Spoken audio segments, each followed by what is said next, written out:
பிரபஞ்சத்தை தன் கட்டுப்பாட்டுக்குள் கொண்டு வந்தவள் பிரபஞ்சம். பிரபஞ்சம் இந்த அண்ட சராசரம் இல்லாமல் நம்ம வாழ முடியாது. உங்களுக்கு தெரியாத விஷயம் இல்லை, அறிவில் சிறந்தவர்கள் அமர்ந்திருக்கீங்க. உங்களுக்கு தெரிந்த விஷயங்களை தெளிய வைக்க வருபவர்கள் தான் நாங்கள். அண்ட சராசரம் பிரபஞ்சம். இந்த பூமி எதில் சுத்திட்டு இருக்கு சொல்லுங்க? அந்த இடத்துல சுத்திக்கிட்டு இருக்காங்க. இந்த மாதிரி கலையரங்கம் போட்டிருக்கீங்க, நீங்க அஸ்திவாரம் போட்டிருப்பீங்க. வீடு கட்டினா அஸ்திவாரம், கோயில் கட்டினா அஸ்திவாரம். பூமி எந்த அந்த அஸ்திவாரத்தில் சுத்துறாங்க? கிடையாது. அந்தரத்தை தன்னைத்தான் சுற்றி கொண்டு சூரியனை சுற்றியவர்கள் பூமாதேவி. அப்ப அந்த பூமியை சுத்த வைக்கிறது பிரபஞ்ச சக்தி, தெய்வ சக்தி. என்ன ஒரு அதிசயம் பாருங்க. 9 கிரகம் அழகா சுத்திக்கிட்டு, அது ஒண்ணு பின்னெல்லாம் அடிச்சுக்கிறதுலாம் கிடையாது. நம்மளால் வண்டியில போச்சுன்னா அவ்வளவுதான், முன்னாடி கொண்டு இடிச்சு தள்ளிட்டு தான் மறுவேலையை பார்ப்போம். அவ்வளவு அவசரம். ஆனா கிரகங்கள் அழகாக ஒரு நேர்கோட்டிலே 9 கிரகம் சூரியனை சுத்தி வருது. அது ஒன்றோடு ஒன்று முந்த ஆரம்பிச்சா நம்ம ஒன்றும் பண்ண முடியாது, பூமி இருக்க முடியாது. அதனால அந்த பூமியை சுற்ற வைப்பது பிரபஞ்ச சக்தி. அந்த பிரபஞ்சத்தை இன்னைக்கு நம்ம நன்றி சொல்லிப்போமா? இல்ல. இந்த பூமாதேவி தான் நமக்கு சாப்பாடு தர்றாங்க. பூமி அவளுக்கு நம்ம என்னைக்கு நன்றி சொல்றது கிடையாது. தூங்கி என்ன சொல்லி நித்ராதேவிக்கு ஒரு தூங்கும் போது வாங்கு மூச்சு சுழி மாறி போனால் போச்சு. அந்த தூங்கி என்ன நித்ராதேவிக்கு ஒரு நன்றி கிடையாது. அது மாதிரி வாயு பகவான் நம்ம எவ்வளவுதான் ஒரு நாளைக்கு ஒரு மனிதன் சுவாசிக்கும் காட்டு 21,600 சுவாச காற்று. படிச்சுட்டு பேசுற நான் பெரிய ஆள் கிடையாது. எண்ணி வச்சாங்க பாருங்க நம்ம முன்னோர்கள்.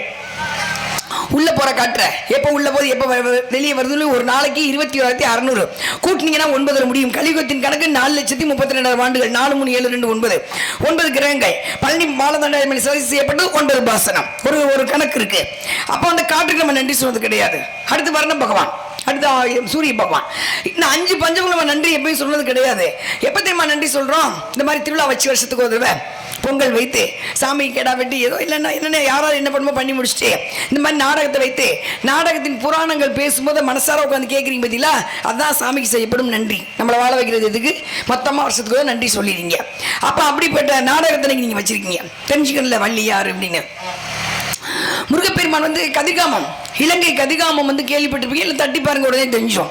அங்கே கதிர்காமத்தில் ஒரு முருகன் கோவில் இருக்கு. அங்கே முருகன் சிலை கிடையாது. முருகன் சிலையை செய்ய விடாமல் தடுத்தவள் வள்ளி. போகரை போகர் தான் முருகன் சிலை செய்கிறவர். அந்த கலவையை குளிர விடாமல் பண்ணியவள். அவ்வளவு சக்தி. முருகனை கொண்டு போகக்கூடாது இங்கே இருந்து அப்படின்னு. இன்னைக்கு அந்த அங்கே கோயிலில் சிலை இருக்காது. ஒரு சின்ன சந்தனத்தில் சிலை செஞ்சு வள்ளிகிட்ட கொடுத்துருப்பாங்க. வள்ளி நெல்லுக்காயை போட்டுனாங்க. இன்னைக்கு இருக்கு மூங்கில் நெல், மூங்கில் அரிசி. நெல் தினையை தினை தந்தத்தை வச்சு தினையிடுச்சுன்னா இன்னைக்கு எங்கே இருக்கு. மஞ்சள் தேய்ச்சி குளிச்ச இடம் இன்னைக்கு எங்கே இருக்கு. இது இலங்கை கதிர்காமம்.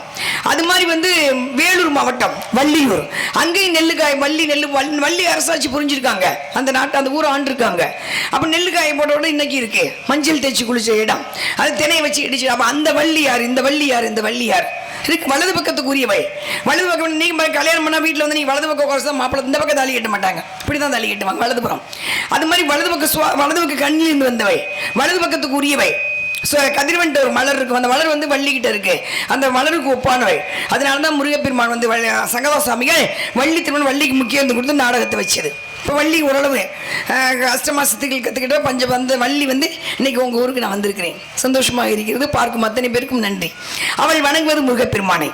முருகப்பெருமான் பழனி பாலதண்டாயுதபாணி 9 பாசனத்தால் செய்யப்பட்டது. பழனி பாலதண்டாயுதம் செஞ்சவர் போவங்க சித்தர்.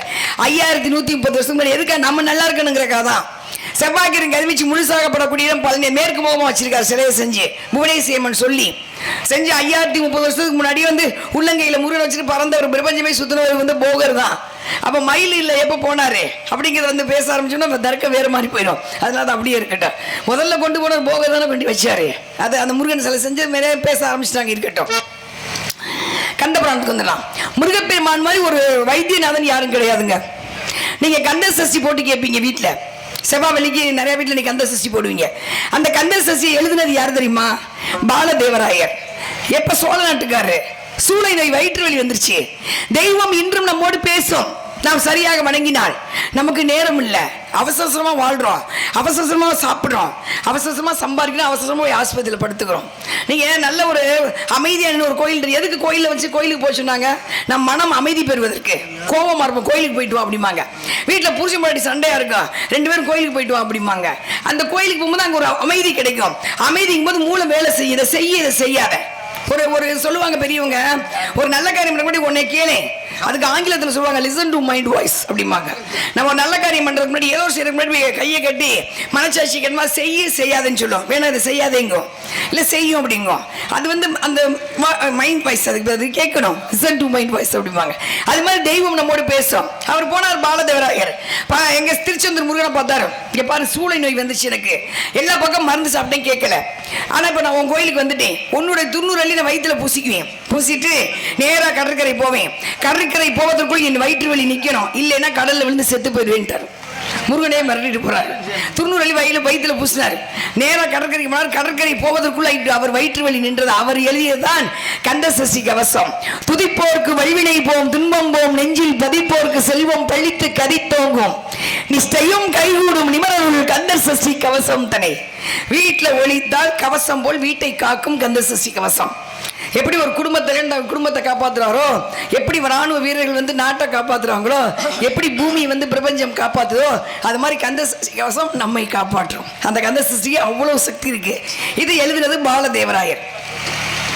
திருச்செந்தூர் போனீங்கன்னா சஷ்டியில அகம் என்ற வயலை குழந்தை பிறக்கும். பழனிக்கு போனா பாலதண்டாயுதபாணி, செவ்வாய் தோசை நீங்கிறது புராணம். ஆனா வந்து நீங்க காலையில அதிகாலை 4:30 மணிக்கு தான் போகணும். கோவநாட்டியா வச்சிருப்பாங்க, அப்பதான் பார்க்கணும். சில வேர்த்து வடியும், சின்ன கிண்ண வச்சிருப்பாங்க, அது வந்து சில வடியும் நினைக்கும். அந்த வேர்த்த தண்ணி எடுத்து அபிஷேகத்துக்கு ஒரு சொட்டு, ஒரு மைக்ரோ பாயிண்ட் சாப்பிட்டாலே போதும், நாம் நோய் தீர்க்கும். செவ்வாய் தோசை நீங்கிறது புராணம். ஆனா எலும்பு மஜ்ஜையில் ரத்தம் சுத்தமாக உற்பத்தி என்பது இன்று கண்டுபிடிக்கப்பட்ட உண்மை. அப்போ ஒவ்வொரு படை வீட்டுக்கும் ஒரு வைத்திய நோய் தீர்க்கக்கூடிய சக்தி இருக்கு. அதனால சித்தர்கள் வந்து கிரகத்தின் அடிப்படையில் தான் கோயில்கள் கட்டப்பட்டது. அப்படிப்பட்ட முருகப்பெருமான் இது வந்து கொஞ்சம் முருகனை பத்தி, அந்த முருகனை பத்தி கந்த புராணம் 2 வரி கேட்கணும்ல, மனசு வலிக்கிற மாதிரி ஒரு விஷயம் சொல்லவா? நம்ம கட்டின வீடு தான், நம்ம சம்பாரிச்ச சொத்து தான், ஓடி ஓடி சம்பாரிச்சிருப்போம், சாப்பிட்டுருக்க மாட்டோம், ஒருவேளை டீ குடிச்சிருக்க மாட்டோம், ஓடி ஓடி சொத்து சேர்ப்போம். நாம் சேர்த்து வச்ச வீட்டிலே நாம் இறந்து விட்டால் 4 மணி நேரத்துக்கு நமக்கு வேலை இல்லைங்க. அப்பா தாத்தாவை தூக்குங்கன்னு சொல்ல மாட்டாங்க, அப்பாவை தூக்குங்கன்னு சொல்ல மாட்டாங்க, அம்மாவை தூக்குங்கன்னு சொல்ல மாட்டாங்க, பணத்தை தூக்குங்கன்னு தான் சொல்லுவாங்க. 4 மணி நேரத்துக்கு மேலே நமக்கு வேலை இல்லை. 4 மணி நேரம் கழிச்சு தூக்கிட்டு போன பின்னாடி இதை விளக்கமாக வச்சு அந்த இடத்த கழுவி விடுவாங்க. நாம வாழ்ந்த வீடு தான், நாம சேர்த்து நம்ம கட்டின வீடு தான், விளக்கமாக வச்சு கழுவி விடுவாங்க. அதுக்கப்புறம் நம்ம சாப்பிட்ட தட்டு, தூங்குன பாய், தூங்குன தலைவாணி தூக்கி கொண்டு குப்பையிலே விட்டெறியப்படும். யாராவது ஒருவர் எங்க அப்பா படுத்துக்குன தலைவாணி இதை நான் வச்சுக்கிறேன், நான் தூங்குவோமா? செய்ய மாட்டோம். யாராவது என் முன்னாடி ரொம்ப அழகானவ, அதனால 4 நாளைக்கு நான் கட்டி பிடிச்சி விட மாட்டேன்னு சொல்லி விடுவோமா? கிடையாது. அப்போ அவ்வளவு இதான் வாழ்க்கை, தூக்கி எறியப்படும். அப்புறம் கொஞ்ச நாள் கழிச்சு கருமாதிங்கிற பேர்ல வீடு வெள்ளை அடிக்கப்படும். இதுதான் நம்ம வாழ்க்கை.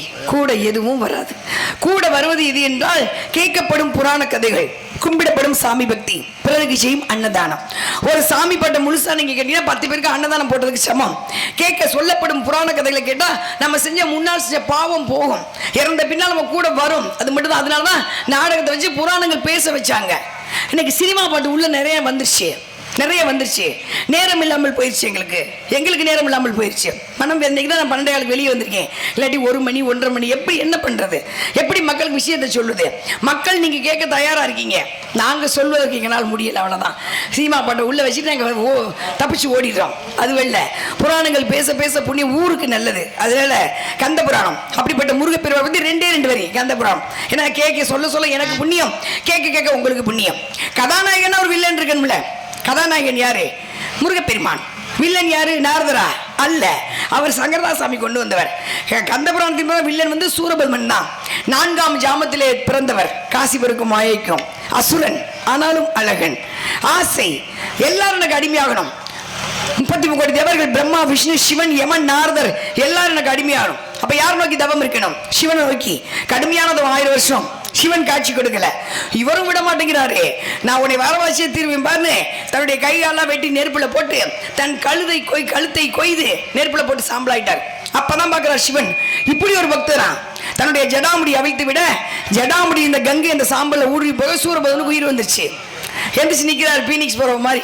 பார்த்தார் சிவனை பார்த்து, காசி பெருக்கு மாயைக்கு பிறந்த சூரபத்மன் அழிந்தேன், இப்போ எனக்கு உடம்பு கொடுத்துருக்க, உசுறு கொடுத்துருக்க, நான் கேட்கறலாம் கொடு. சிவன் சிரிச்சாரா, என்ன வேணும்? எல்லாரும் அடிமையாகணும். யமன் முதற்கொண்டு, நாரதர் முதற்கொண்டு எல்லாரும் அடிமையாகும், நீ முதற்கொண்டு. சிவன் சிரிச்சாராம். அப்ப சக்தி அந்தமா வேணாம். அப்ப நெத்தியில கை வச்சார், சக்தி நீங்க, சகலம் உனக்கு அடக்கம். சிவன் சிரிக்க ஆரம்பிச்சிட்டார். என்ன பார்க்கிற? சாகாவரம் பெற்றவன் நான் மட்டுமே. சிவன், எனக்கு மரணம் என்பது கிடையாது. ஆனால் பூமியில் பிறந்த ஒவ்வொரு ஜீவராசி மரணத்தை தழுவணும்.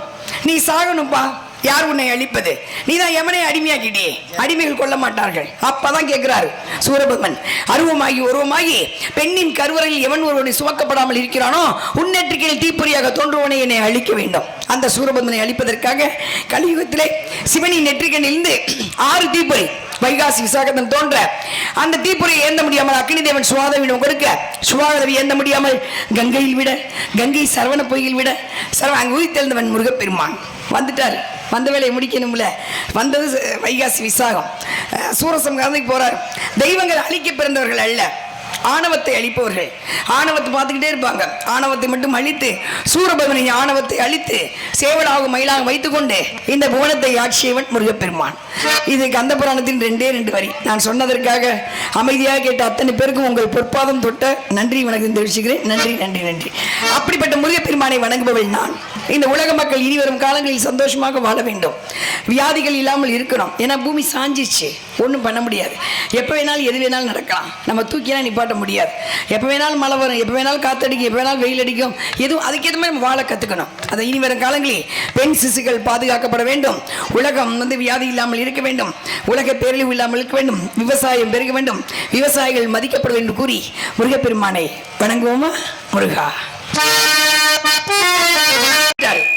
ஆனா அவர் கொடுத்த குரல் இன்னைக்கு நமக்கு இருக்கு. 1310 நமக்கு கிடைச்சதுதான். அவர் நிறைய கூட எழுதியிருக்கலாம், அவ்வளவுதான் கிடைச்சது. ஆனா அவர் எப்படி இருப்பார்னு யாருக்குமே தெரியாது. ஒரு கற்பனை வடிவம் தான். இப்படி இருந்திருப்பார் அப்படின்னா கொடுத்தது 1350 குரல், 133 அதிகாரம். அறத்துப்பால், பொருட்பால், காமத்துப்பால். பொருளை விட்டுருவோம். பொருள் யார்கிட்ட தான் இல்லை, நிறைய இருக்கு. யார்கிட்ட பணம் இல்லை, எல்லாத்தையும் பணம் இருக்கு. ஆனா நிம்மதி இல்லை, தூக்கம் இல்லை. அப்பத்தாவோட சேலம் முந்தானிலிருந்து ஒரு 2 ரூபாயை மடிச்சு அவுத்து முடிஞ்சு வச்சிருப்பாங்க. அப்பத்தான் அதை அவுத்துட்டு போய் வாங்கி தின சந்தோஷம் இப்ப இல்லை, நிம்மதி கிடையாது. நிறைய இருக்கு. எல்லாத்தையும் 20,000 10,000 ஐயெல்லாம் நம்ம சர்வசாதாரணம். ஆனா சந்தோஷம் கிடையாது. துண்டு எடுத்துட்டு போய் அப்பிச்சு ஒரு 5 ரூபாய் எடுத்துட்டு போய் சந்தையில பொரியலை வாங்கிட்டு தூக்கி தோல்ல போட்டுருவாரு. அதை பகிர்ந்து காலத்துல இந்த சந்தோஷம் இப்ப கிடையாது. ஏதோ வாழ்றோம், அவ்வளவுதான். அவ பொருளை விட்டுருவோம், காமத்தை விட்டுருவோம். அதுவும் இப்போ நிறையா இருக்கு. அதுவும் 5 வயசு பிள்ளைகள் 10 வயசு பிள்ளை நிறையா இருக்கு. என்ன கன்றாவின்னு தெரியல, இறங்கி வந்துடுவார் கடவுள். சரிங்களா? அதெல்லாம் அதை விட்டுருவோம். அறத்தை எடுத்துக்குவோம். அறம்னா என்ன? உண்மை. வாழ்ற வாழ்க்கையில சத்தியம் தர்மம் பவித்திரமாக வாழ்ந்தால் இங்க வாழ்ற வாழ்க்கை இல்லை. இறந்த பின்னாடி மேல ஒரு வாழ்க்கை இருக்குன்னு நான் சொல்லல, திருவள்ளுவர் சொல்லி வச்சார். மனிதன் மனிதனுக்கு கொடுத்து திருக்குறள். அடுத்து முகநக நட்பது நட்பன்று, நெஞ்சத்து அகநக நட்பது நட்பு. நட்புக்கு ஈடே கிடையாது. அம்மா அப்பா கிட்ட பேச முடியாத விஷயத்த, அண்ணன் தம்பி கிட்ட பேச முடியாத விஷயத்த, பொண்டாட்டி புருஷன் பேச முடியாத விஷயத்த நண்பரிடம் பகிர்ந்து கொள்வார்களாம். நான் இருக்கேன், நான் பார்த்துக்கிறேன். அப்ப அந்த நட்பு எப்படி இருக்கணும்? உண்மையா இருக்கணும். உயிரை எடுக்கிற நட்பா, உயிரை கொடுக்கிற நட்பா இருக்கணும். அதனாலதான் மகாபாரதம் முடிஞ்சு 5130 வருஷம் ஆச்சு. ஆனா இன்னைக்கு நம்ம கர்ணன் நட்பை பேசுறோம். ஏன்? தன் நண்பனுக்காக உயிர் போகும்னு தெரிஞ்ச பின்னாடி உயிரை கொடுத்தவர் கர்ணன். உயிர் போயின்னு தெரியும், பாண்டவர்கள் தான் ஜெயிப்பாங்கன்னு தெரியும், கிருஷ்ணர் எந்த பக்கம் இருக்கா அங்கதான் ஜெயிப்பாங்கன்னு தெரியும். நம்ம இந்த பக்கம் தான் செத்து போயிடும் இருந்தாலும் இருந்தாரு. கல்யாணம் நான் உப்பு போட்டு சாப்பிட்டுருக்கேம்மா, உண்ட வீட்டுக்கு 2ஆக நினைக்க மாட்டேன். நடக்கிறது நடக்கட்டும். கடைசி வரை பின்வாங்காமல் இருந்தாங்க. கடைசி வரைக்கும் துரியோதனும் கர்ணனும் பின்வாங்கல. உயிருக்கு பயந்துட்டு பின்வாங்க கூடாது. எந்த ஒரு காரியத்தை எடுத்து அதை முடிச்சிடணும். அதனாலதான் கர்ணன் நட்பு ஒரு சிறந்த நட்புன்னு பேசுறோம். இது மனிதன் மனிதனுக்கு கொடுத்தது. அடுத்து மனிதன் தெய்வத்துக்கு சொல்ல திருவாசகம், திருப்புகழ், தேவாரம். 4 பேருங்க. திருஞான சம்பந்தர், மாணிக்க வாசகர், திருநாவுக்கரசர், சுந்தரர். இந்த 4 பேரும் தெய்வத்துக்காக தான் வாழ்ந்தாங்க. எதுவுமே செய்யல, பிச்சை எடுத்து சாப்பிட்டாங்க, சொத்து சேர்த்துக்கல. அவ்வளவு பாடல் இயற்றினாங்க முருகப்பெருமான் மேல, சிவபெருமான் மேல. அவ்வளவு பாடல், 16,000 இசைகள். பண், அதுக்கு பேர் பாடல்ங்கிறது நம்ம மொழி கிடையாது. பண் இசைத்தார்கள். எதையும் எதிர்பார்க்கல, பாடிக்கிட்டே இருப்பாங்க தெய்வத்தை. சாப்பாடு இருந்தா சாப்பாடு எட்டி விட்டுருவாங்க. அது திருஞான சம்பந்தம் இந்த மாதிரி கொண்டு போட்டுப்பாரு, ஒரு தாளத்தை வச்சுக்கிட்டே இருப்பாரு. எதையுமே எதிர்பார்க்கல. நடந்த உண்மை சம்பவம். இந்த 4 பேர் இவங்க தெய்வத்துக்கு சொன்னது எதுனா தேவாரம். திருஞான சம்பந்தர் சீர்காழில நடந்த உண்மை சம்பவம். அப்பா குளிக்க சின்ன பையன் 3 வயசு குளத்து கோயில்ல கரையில் நிக்க வச்சுட்டு அப்பா குளிக்க போயிட்டார். உள்ள போய் சிவாய நம்ம சொல்லிக்கிட்டு இருக்காரு. பாக்குது, சின்ன பையன் தானே, 3 வயசு தானே, அப்பாவை காணா. குளிக்க போன அப்பாவை காணா. கோபுரத்தை பாக்குது, அப்பான்னு அழுகுது. சிவன் பார்த்தால சக்திட்ட புள்ள அழுகிறான்ல, போய் பால் கொடுத்துட்டு வாப்போ. அம்பாள் கிண்ணத்துல பால் கொண்டு வந்திருக்கா. கொண்டாந்து ஞானப்பால் குடித்தவன் ஞான சம்பந்தர் கொடுக்குறாங்க. 2 பால் குவட்டில் வடிது. குடிச்ச பால் குவட்டில் வடிங்குது. அங்கதான் குவட்டில் வடியுது. அம்பாள் கொடுத்துட்டு போயிட்டா. பால் வடிஞ்ச மணிக்கு இருக்கு. அப்பா வந்துட்டு குளிச்சு முடிச்சுட்டு அபிஷ்டு யார்டா பால் வாங்கி குடிச்ச அப்படின்னு ஓங்கி அடிக்க போக அம்பாள் கொடுத்தாப்பா அப்படின்னு இருக்கு 3 வயசு பிள்ளை. அண்ணாந்து பார்க்கும்போது சிவனும் சக்தியும் ரிஷப வாகனத்தில் காட்சி கொடுத்தார்கள். யாருக்கு? திருஞான சம்பந்தருக்கு. அவன் பாடியதான் தேவாரம். 3 வயசு பையன். அவன் கல்லூரிக்கு போகல, யார்ட்டையும் கத்துக்கல. ஆனா சிவனை பார்த்தனே பாடுனான்.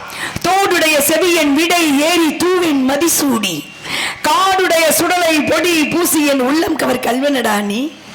சக்தி கேட்டாங்களாம். பிரம்மா அழகா இருக்கார்ல, நகையெல்லாம் போட்டுட்டு. மகாவிஷ்ணுவோட நகையெல்லாம் போட்டு அழகா இருக்காங்கல்ல, நீங்க மட்டும் எங்க எப்போ பார்த்தாலும் சுடுகாடு சாம்பலை பூசிக்கிட்டீங்கன்னு சக்தி சிவன் கேட்டிருக்காங்க. அப்பதான் சிவன் சொன்னாராம், ஒரு மனிதன் இறந்து விட்டால் 11 நாள் வரைக்கும் ஆத்மா சுடுகாட்டுக்கு வராதுமா. அப்படி வெளியே உட்காந்துருக்கோம் வாசல்லையே, யார் வர்றா யார் போறா, அந்த குடும்பத்துக்காக நம்ம நிறைய சிரமப்பட்டுமே, நம்ம எல்லாரும் மறந்துட்டாங்களே அப்படின்னு நினைச்சு அழுதுகிட்டே 11 நாள் கழிச்சு 11 நாள் காரியம் பண்ணுவாங்க. முடிச்சோ நேராக வந்து சுடுகாட்டுக்கு வரும். அங்கே நான் அமர்ந்திருப்பேன், கையில் பிடி சாம்பல், முடிசூடா மன்னனாக இருந்தாலும் இறுதியில் பிடி சாம்பல் தாண்டா, இந்தா பூசிக்கோ அப்படின்னு அவனுக்கு பூசிட்டு என்னையும் நானும் பூசிக்குவேன். அதைத்தான் அவன் பாடுறான். காடுடைய சுடலை பொடி பூசி என் உள்ளம் கவர் கல்வன். தேவாரம் வீட்டில் பாடி மாசத்துல ஒரு நாள் கோயிலில் பாடினா சிவபெருமானே வந்து உட்காந்துக்குவார், சிவனும் சக்தியும். இது பண்ணது. அடுத்து அருணகிரிநாதர். உடம்பெல்லாம் குஷ்டம், ரத்தம் வடியுது, சலம் வடியுது, பார்த்தா நாத்தம். எதுக்கு வாழணும், பேசாம செத்து மருந்து சாப்பிட ஒன்றும் கேட்கல, செத்து போயிடும்ட்டு போய் திருவண்ணாமலை கோபுரத்துலேருந்து குதிக்கிறார். முருகப்பெருமான் ஏந்திக்கிட்டார். ஏன் சாவுற, இன்னும் நாள் இருக்கு, நீ போக வேண்டியது கொஞ்சம் இருக்கு, திருப்புகள்லாம் எழுதணும்ட்டு தன் வேலை வைத்து நாவில எழுதினார். அவர் பாடியதான் திருப்புகள். திருப்புகள் பாடி பாடி பாடி ஒரு தொழுநோயே சரியாயிடுச்சு. வீட்டில் திருப்புகள் போனால் விஷ ஜந்துக்கள் வீட்டுக்குள்ள வராது, கெட்ட சக்திகள் வீட்டுக்குள்ள வராது. குழந்தைங்க திக்கி திக்கி பேசுற திருப்புகள் சொல்லி கொடுத்தோம்னா திக்குவாய் சரியாயிரும். எங்களை போன்ற மேடை பேச்சாளர்கள் திருப்புகள் பாடினா பேச்சுக்கள் தெளிவா வரும். அருணகிரிநாதர் பாடியது முருகப்பெருமான பதி திருப்புகள்.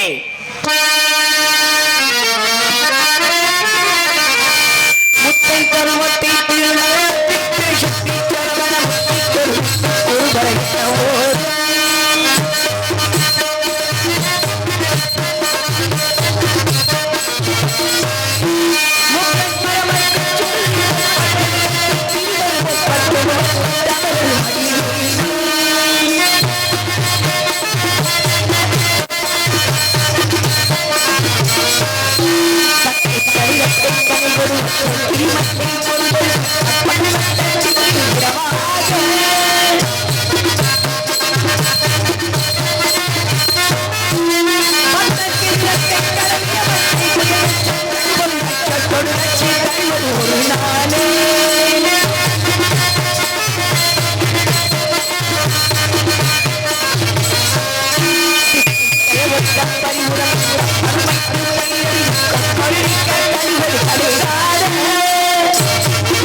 இது திருப்புகள். விஷ ஜந்துக்கள் வீட்டுக்குள்ள வந்தா தீண்டாது. இந்த திருப்புகளுக்கு அவ்வளவு மகிமை. நோயை தீக்க இருமல் ரோகம் உங்களுக்கு தேவை, நான் எழுதி கூட தர வாங்கிக்கோங்க. இருமல் ரோகம்னு ஒரு திருப்புகள் இருக்கு. அது படிச்சோம்னா உச்சியிலேருந்து உள்ளாங்களுக்கு எந்த நோய் இருக்கோ சரியாயிடும். ஒரு 5 பௌர்ணமி பிரம்ம முகூர்த்தத்தில் உட்காந்து தெய்வ செல்ல உட்காந்து திருப்புகள் பண்ணா நோய் சரியாயிடும். ஏன்னா அதனாலதான் அதெல்லாம் அழிக்கப்பட்டது கொஞ்சம் கொஞ்சமா.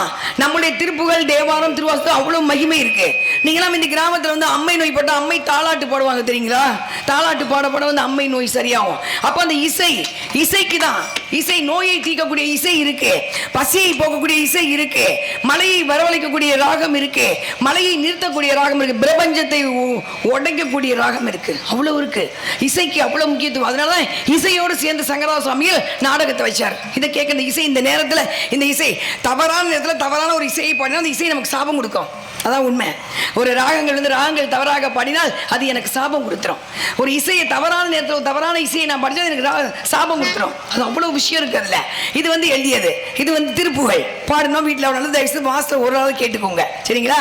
அடுத்து நம்மால் யாரு? மாணிக்க வாசகர். தென்னாட்டுடைய சிவனை போற்றி. நம்ம உத்திரகோச மங்கை 990 முனிவர்கள் சாம்பலான இடம்னா அதான் உத்திரகோச மங்கை. முதல் கோயில் சிவன் கோயில் உலகத்திலேயே. ராவணனுக்கும் மண்டோதரிக்கும் திருமணம் முடிஞ்ச இடம் கல்வெட்டுகள் இருக்கு. அங்கேதான் வேதத்தை சொல்லி கொடுத்துருக்காரு. எல்லாரும் உட்கார வச்சு 1000 முனிவர்கள் உட்காந்து வேதம் சிவன் சொல்லி கொடுத்துருக்காரு. தமிழ் தலைவன் அல்லவா சொல்லி கொடுத்துருக்காரு. மண்டோதரி தவம் இருக்காங்க சிவனை பார்க்கணும் அப்படின்னு. அதுவும் குழந்தையா சத்தம் ரீங்காரம் கேட்குது.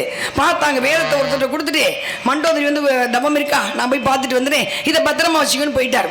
அங்க போய் மண்டோதரி முன்னால் குழந்தை வடிவெடுத்து அகலாக தவழ்ந்து போறாரு. குழந்தை பார்த்தா யாருக்குமே ஆசை வரணும். குள்ளல் இனிது யாழ் இனிது என்பர் தன்மக்கச் சொல் கேளாதவர். குழந்தைகிட்ட பேசணும். இப்போ யாரும் நம்ம பேசுறது கிடையாது. என்னைக்கு கையில் வந்துச்சு அதை பார்த்துக்கிட்டே இருக்கும். பிள்ளைக்கு நேரத்துக்கு சோறு விட்டுறது கிடையாது, பேசுறது கிடையாது, சிரிக்கிறது கிடையாது. அது மல்லை சொல் தத்தக்கா புத்தக்கான்னு பேசுறது யாரும் கேட்க தயாராக இல்லை. கொண்டு போய் 1.5 வயசுல பண்ணி ஸ்கூல்ல விட்டுரும். பாவம், அது பாவப்பட்ட ஜென்மங்கள். இப்ப பிறக்கிற குழந்தைங்க 5 வயசு வரைக்கும் தாத்தா பாடிட்டு வளர்ந்தாங்க. இது என்ன அது என்ன தத்தக்க தத்தக்கன்னு பேசும்போது இவர்களுடைய பிபி குறைஞ்சது. குழந்தைங்க பேசினா குழந்தைய பார்த்தா பிபி குறையும். ஏன்னா குழந்தைங்க பேசவே நேரம் இல்லை. அந்த மாதிரி அழகிய வடிவம் எடுத்து இப்படி தவந்து போறாரு. ராவணனுக்கே ஆசை வந்துச்சு, இவ்வளவு குழந்தை அழகா இருக்குன்னு போய் பிள்ளையை தொடுறாரு. இங்க வந்து உத்திரகோசம் அங்கே தீப்பிடித்து இருந்தால் அந்த குளம் ஆகாயத்துக்கு வந்து தீப்பிளம்பாக காட்சியளித்தது. பார்த்தாங்க முனிவர்கள் 990 பேரும் உள்ள வந்து சாம்பலாயிட்டாங்க. ஒருத்தர் மட்டும் உயிரை கையில் வச்சு வேதங்கள் கொடுத்துட்டு போற சிவன், இது எப்படி வேதத்தை தீயில போடுறது அப்படின்னு அவர் வச்சுக்கிட்டு இருக்காரு. ஆனா எங்க எப்படி சிவனுக்கு மரணம் வரும்? அவர் தான் மறுபிறப்பிலே மாணிக்க வாசகர். அன்று தெய்வங்களுக்காக தங்கள் சாம்பலானார்கள் பக்தர்கள், தெய்வங்களுக்காக உயிரை கொடுத்தார்கள். இன்று தெய்வ சிலையை திருடி வித்து கொண்டு உயிரை வளர்த்து கொண்டிருக்கிறார்கள். ஒன்றும் பண்ண முடியாது, கஷ்டம்தான். சரிங்களா, அப்புறம் பேசுவோம். அதனால பார்த்தாரு. அப்ப அந்த அதான் மறுபிறப்பிலே மாணிக்க வாசகர். அவர் பாடியதான் திருவாசகம். நமச்சிவாய வாழ்க, நாதம் தான் வாழ்க, இமை பொழுதும் என் நெஞ்சில் நீங்காதான் தான் வாழ்க. இது திருவாசகம். மாணிக்க நம்மால் கொடுத்தது. நம்ம நாட்டுக்கே பெரிய சிறப்பு. இது மனிதன் தெய்வத்தை சொன்னது. அடுத்து தெய்வம் மனிதன் சொன்னது பகவத்கீதை. எது நன்றாக நடந்ததோ நன்றாகவே நடந்தது, எது நன்றாக நடக்கிறது அதுவும் நன்றாகவே நடக்கிறது, எது நன்றாக நடக்க வேண்டுமோ அதுவும் நன்றாகவே நடக்க வேண்டும். எதை நீ கொண்டு வந்தாய், எதை நீ இழப்பதற்கு, எது உமக்கு கொடுக்கப்பட்டதோ அங்கிருந்து பெறப்பட்டது, அங்கிருந்து பெறப்பட்டது அங்கிருந்து எடுக்கப்பட்டு விடும். எதை இழந்தாய், எதற்காக நீ அழுகிறாய், எது இன்று உன்னுடையது நாளை மற்றவருடையது, எதுவும் நமக்கு சொந்தமில்லை. இது கிருஷ்ண பரமாத்மா மனிதனுக்கு சொன்ன பகவத்கீதை. அடுத்து தெய்வம் தெய்வத்தை சொன்னது ஓம்ங்கிற பிரணவப்பொருள். ஓம்ங்கிற மந்திரம் இல்லாமல் இந்த பிரபஞ்சம் கிடையாது. வந்திலிருந்து பிரபஞ்சம் கிடையாது. பிரபஞ்ச தொடர்பு உங்களுக்கு கிடைக்கணுங்கிறக்காக தான் வந்து இந்த நாடகத்தை வச்சதே. நமக்கும் பிரபஞ்சத்துக்கும் தொடர்பு வரணும். இது நம்ம வச்சுக்கிறது கிடையாது. எல்லாமே இந்த வெளியில் படுத்து தூங்குவாங்க, பேர் தூங்குறது கிடையாது. ஆனால் வெளிநாட்டில் இன்னும் தூங்குறாங்க. அது பேர் ஓப்பன் பிளேஸ் மெடிசன். இந்த வெட்டார வெளியில் நீங்கள் தூங்கும்போது உங்களுக்கு அவ்வளவு மருந்து கொஞ்சம் குறைச்சிக்கோங்க, நல்லா இருக்கு. வெட்டார வெளியில் தான் அவ்வளவு மருந்து கொட்டு நமக்கு மெடிசன். அது பேர் ஓப்பன் பிளேஸ் மெடிசன். அது யாரும் செய்யறது கிடையாது. அது உங்களுக்கு கிடைக்கணுங்கிறத நான் சங்கதாசம் விடி நாடகத்தை வச்சார் வருஷத்தில் ஒரு கிடையாது. அந்த ஓம்ங்கிற சக்தி இல்லாமல் பிரபஞ்சம் கிடையாது. முதல் சத்தமே வெடிச்சு 3 நொடியில் வந்தது சூரிய குடும்பம். அப்போ சத்தம் வந்து ஓம்ங்கிற சத்தம் தான். நீங்கள் எங்கேயாவது கடலுக்கு போனீங்கன்னா ஓம்ங்கிற சத்தம் கேட்கும். அந்த அலை காற்று ஓம்ங்கிற சத்தத்தை கொடுக்கும், ஆகாயம் ஓம்ங்கிற சத்தத்தை கொடுக்கும். ஓம்ங்கிற சத்தம் எங்கேருந்து கொண்டு அடி வயிற்றுலேருந்து கொண்டு வரணும். நீங்கள் எல்லாம் 2 வீலர் வச்சிருப்பீங்க, 2 சக்கரம் நேராக இருந்தால் தான் வீட்டுக்கு போகும். அது மாதிரி நமக்குள்ள 6 சக்கரம் இருக்கு. மூலாதாரம், சுவாதிஷ்டம், மணிப்புரகம், அநாகதம், விசுக்தி, ஆங்ஜை, சகசரணம். இந்த 6 சக்கரம் நேராக இருக்க ஒரே மந்திரம் ஓம்ங்கிற மந்திரம் தான். 6 சக்கரம் நேராச்சுன்னா நோய் நொடி வராது, ஆயுள் விருத்தியாகும். அதனால தான் எங்கே பாருங்க ஓம்ங்கிற சிவன் கோயில் வரும் ஓம்ங்கிற மந்திரம் ஒழிச்சுக்கிட்டே இருக்கும். நல்லா ஒரு 5 பௌர்ணமி எடுத்துக்கோங்க, இந்த விரலை இப்படி வச்சுங்க. இது ஒரு முத்திரை. ஒவ்வொரு முத்திரைக்கு ஒரு மருத்துவம் இருக்கு. இதை நாபிகமத்தில் வச்சுட்டு இந்த ஓம்ங்கிற மந்திரத்தை இங்கே ஆரம்பிச்சு மூலாதாரத்தில் ஆரம்பிச்சு இங்கே கூட சகஸ்ரநாமத்தை முடிச்சு பாருங்க, செஞ்சு பாருங்க. 108 தடவை உங்களால் 5 பௌர்ணமி சொல்ல முடிந்தால் உடம்புல எந்த நோய் இல்லைன்னு அர்த்தம். சொல்ல முடியாமல் மூச்சு திணறினால் உடம்புல நோய் இருக்குன்னு அர்த்தம். ஸ்கேன் இருக்குன்னு அவசியமே இல்லை. அவ்வளோ மந்திரத்துக்கு இருக்கு. இந்த மந்திரத்தை ஓரமாக வச்சுருவோம். இப்போ நாடகத்துக்கு வந்துடும். சங்கரதாசாமி விடிவிடி நாடகத்தை வச்சார். கச்சேரி எடுத்துக்கங்க, 1 மணியோட முடிச்சுட்டு போயிடுவாங்க. ஆனால் நாடகத்தை விடிவிடியே காலைல பிரம்மமுகூர்த்தம் வரைக்கும் நீங்கள் கேட்கணும். இந்த மாதிரி இசை கதை இசைகளை கேட்கணுங்கிறக்காக தான் சங்கரதாசாமி நாடகத்தை வச்சார். வள்ளி சரியாக 12 12 வெளியே வரணும். இன்னைக்கு தான் 12 வந்திருக்கீங்க. ஏன் தெரியுங்களா, எல்லா ஊர்லேயும் அர்த்தஜாம பூஜை பண்ணுவாங்க கோயில் திறந்து. அந்த பூஜை எது தெரியுமா பண்ணுறது?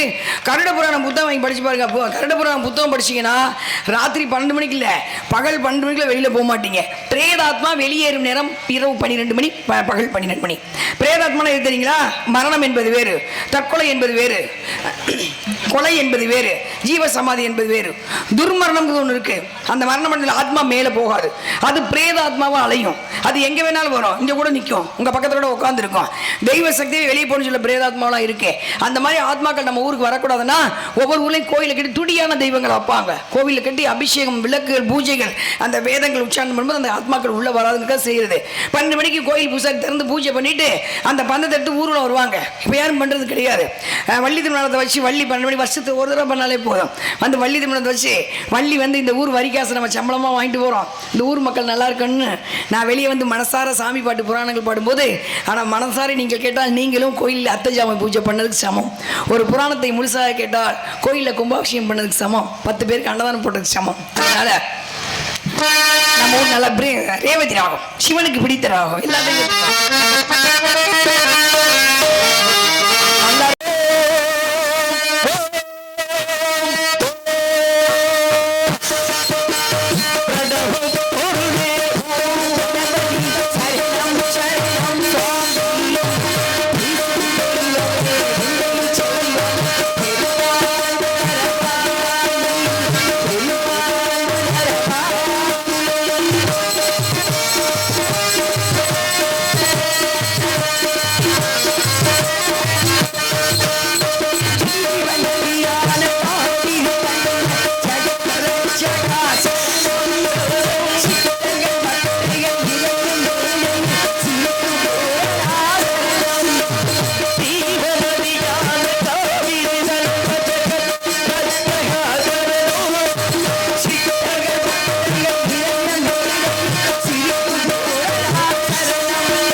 எல்லாருமே கை தட்டலாம்.